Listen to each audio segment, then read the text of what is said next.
میرے پاس ایک صاحب ہے، کہنے لگے 2 ہفتے مجھے پخانا نہیں آتا، قبض ہے اور بھوک بھی لگتی ہے، پتہ نہیں کہاں جاتا ہے، اور ہمارے خاندانی پرانی بواسیر ہے، کیا کروں؟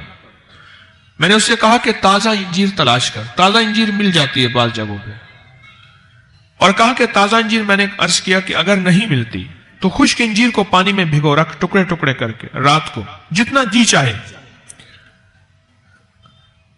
آپ شاید حیران ہوں کہ میں نے ایک وقت میں 1 پاؤ انجیر بھی کھلایا، 1 کلو بھی انجیر کھلایا، 1 کلو 1 پاؤ انجیر کھلایا ایک وقت میں۔ آپ کہیں گے یہ کیسے ممکن؟ سردی ہو، سردی تو انجیر کو ایسے کھانا، اور گرمی ہو تو اس کو بھگو کے کھانا۔ ہم جس خطے میں رہتے ہیں یہ خطہ ایسا ہے جہاں 3 مہینے سردی ہوتی ہے، 9 مہینے گرمی ہوتی ہے، ایسے ہے۔ تو اس کے مطابق میں آپ کو انجیر کی ترتیب عرض کرتا ہوں۔ اس کے مطابق میں نے اس کو کہا کہ انجیر کھا، اور بہت زیادہ کھا۔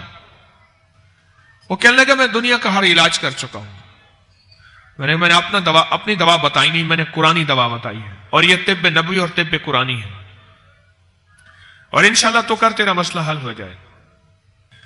مجھے کہنے لگا میں 2-3 ہفتے میں نے کھائے ہوں گے، پھر چھوڑ دیے۔ آج 11 سال ہو گئے، پھر مجھے قبض نہیں ہوئی، اور میری آنتیں ٹھیک ہو گئی ہیں۔ جبکہ بعض اوقات وہ ایک قطرے ہوتے ہیں قبض کے، وہ کہتے ہیں کہ ایک میرا گھر کا دوسرا فرد ہے، اگر وہ 3 قطرے سے 5 سے 6 یا کچھ قطرے زیادہ ہو جائیں تو اس کو موشن لگ جاتے تھے، 10 لگ جاتے تھے، اور میں اٹھا کے اس کا ڈھکنا کھول کے ساری بوتل پی لیتا تھا، پھر جا کے میری قبض کھلتی تھی۔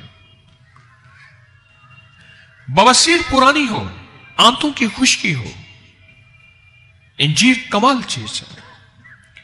اور جوش کہتا ہے کہ مجھے کبھی ہیپیٹائٹس نہ ہو اور جگر متاثر نہ ہو، اور کبھی میرے اوپر جگر پہ ورم نہ آئے، جگر سخت نہ ہو، اور کوئی ایسا گھڑی نہ آئے میرے اوپر کہ کہیں جی جگر کا آپریشن کرانا ہے یا جگر کا ٹرانسپلانٹ کرانا ہے، اس کے لیے 2 کروڑ 1.5 کروڑ 2.5 کروڑ چاہیے، یا اپنے کسی گھر کے فرد کا جگر اس کا کاٹ کے اس کو لگانا پڑے گا۔ وہ انجیر سے دوستی کرے۔